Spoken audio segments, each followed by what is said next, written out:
কিভাবে স্বল্প খরচে মুরগির খাবার তৈরি করা যায়।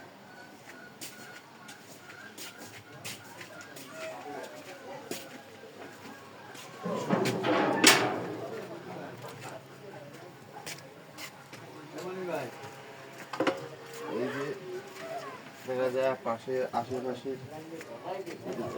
ঘাস পাতা এগুলো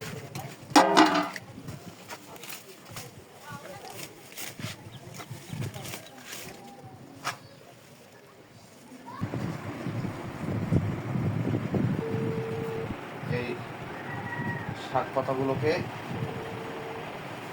কুচি কুচি করে মিক্সড খাবার বানিয়ে মুরগিকে, এখন স্বল্প পরিমাণ মুরগি তো, বেশি পরিমাণ যখন মুরগি হবে তখন মেশিন কিনে তারপরে এগুলা মেশিন দিয়ে কুচি কুচি করা যায়। এখন অল্প মুরগি, সেজন্য হাতেই মেক করে নিই মুরগির খাবার।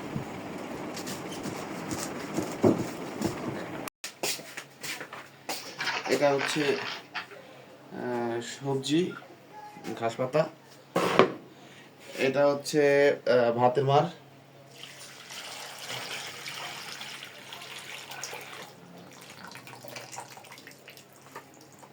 পুশ করলাম। এটা হচ্ছে ধানের কুড়া।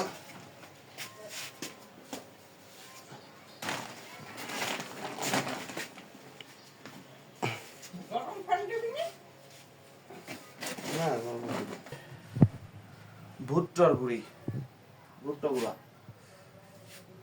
তো ভুট্টা গুঁড়া একটু অল্প দিলাম, এবার পুষ্টি ভালো হয়, দ্রুত বড় হয়, ডিমে আসে।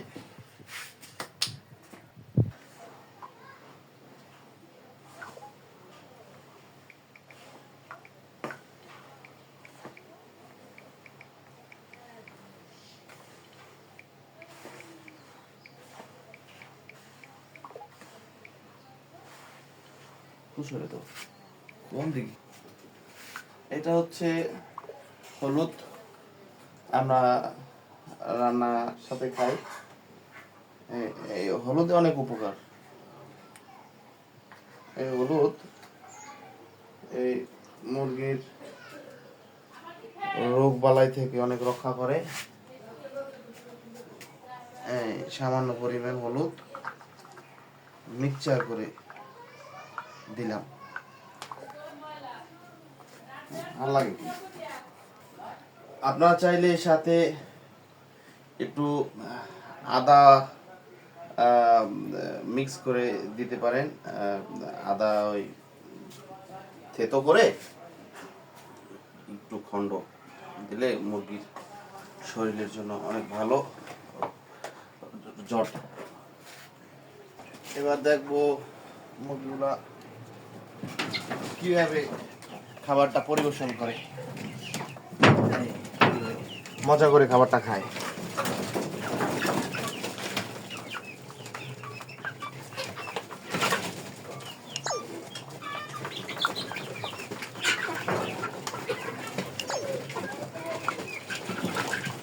মাশাআল্লাহ মাশাআল্লাহ।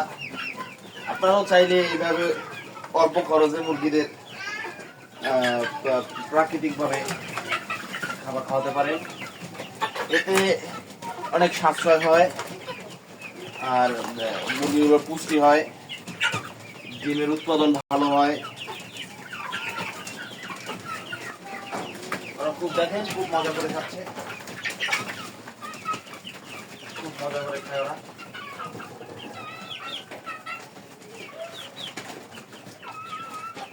ওদের খাওয়া দেখলে খুব ভালো লাগে, অনেক তো মজা করে খায়। এগুলা আসলেই খুব ভালো লাগে দেখলে।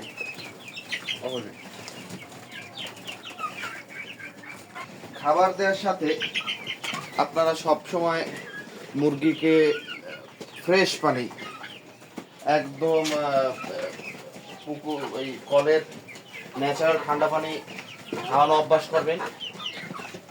ন্যাচারাল পানি খেলে ওদের শরীর স্বাস্থ্য খুব ভালো থাকে। 2 বেলা পানি চেঞ্জ করে দিবেন প্রতিদিন।